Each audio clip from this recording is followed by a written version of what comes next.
eu estudei em colégio de freira também, lá em Vila Velha. E assim, eu sempre fui uma buscadora, né? Isso daí eu tenho consciência hoje. Antes eu não tinha, lógico, né? Sim. Mas eu falava assim, que eu queria alguma. Eu fui a tudo que você pode imaginar. Eu só nunca fui a Centro Espírita e a Umbanda, mas eu fui à Igreja Batista, Presbiteriana, Adventista, a Budismo, a Seishonoye, Hare Krishna, tudo isso daí eu sempre falava assim, tem que ter alguma coisa que eu me identifique, porque meus pais obrigavam a gente a ir para a missa. Aham. E eu não me conformava, né, na minha adolescência rebelde, de que eu chegava na missa, ouvia o que estava sendo falado lá, voltava para casa e não fazia nada. E aí, o que, que aconteceu? Na escola onde eu estudava, na escola de freiras, tinha aula de educação religiosa.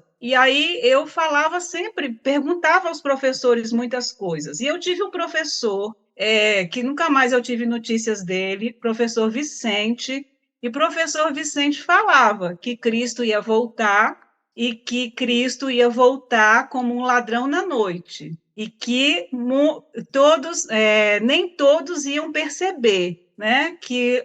E que ia ter festa na sua rua quando ele voltasse. Isso me intrigava muito e eu falava, eu quero saber dessa volta. Não é possível que eu vou ficar fora disso, né? E aí, um belo dia, né, a gente tinha um costume, meu pai tinha um costume de comprar o jornal de domingo, sempre. Jornal, né, impresso naquela época, né, Sim. faz tempo, não tinha nada disso que a gente tem hoje. E aí, ele, num jornal de domingo que eu lia todo, o que que me aparece? Uma entrevista com Dona Giti Milani, que falava sobre a fé Bahá'í. Eu simplesmente enlouqueci. Cada coisa que eu lia, eu falava, eu quero, cada coisa que eu lia, eu vou, cada coisa é isso que eu procuro, cada coisa endoidei mesmo. E assim, muito tímida, eu sempre fui muito tímida, eu falava, como é que eu vou? Né? Como é que eu vou?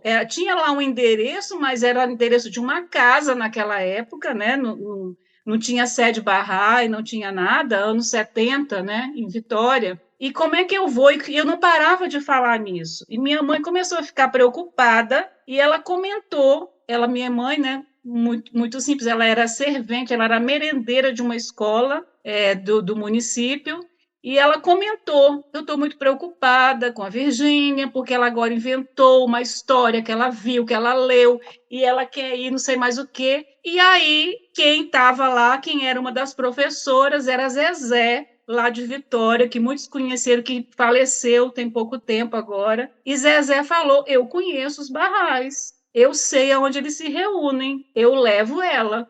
E nessa época, Sua mãe pediu aí uma, ajuda, sua mãe pediu ajuda, você pediu ajuda para a pessoa errada, né?